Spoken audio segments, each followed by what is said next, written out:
చూడమ్మా.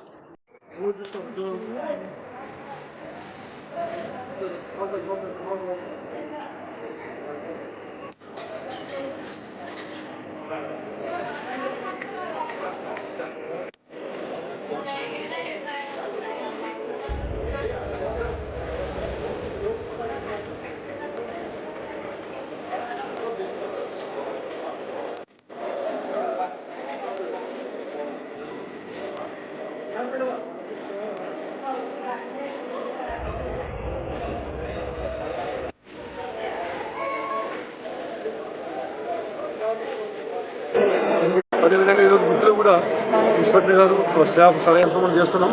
ఈరోజు మనకు అన్నదానం సాయం చేసింది అనంతపురం చెందిన రాకేష్. ఆయన మామూలుగా బెస్ట్ చెఫ్ అనమాట అనంతపురంలో. ఆయన పంపించాడు. వాటర్ వచ్చేసి రమణ, తర్వాత నాగేంద్ర, వీళ్ళు వచ్చేసి ముగ్గురు అనంతపురం వీళ్ళు కూడా వాళ్ళు కూడా సాయం చేశారు. ఇట్లా ప్రతిరోజు కూడా రేపు కూడా ఇద్దరు చేస్తూ ఉంటున్నారు. కాబట్టి ఎవరు బాధపడాల్సిన అవసరం లేదు. అన్నం కోసం మనం అడిగిన తప్పేం లేదు.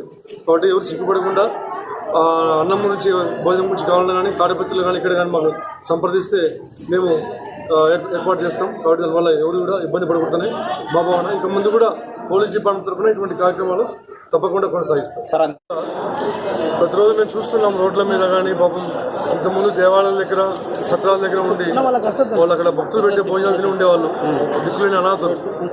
ఈ హోటళ్ళు కర్ఫ్యూ మూలంగా హోటళ్ళు లేవు కాబట్టి వాళ్ళకి భోజనం లేదు.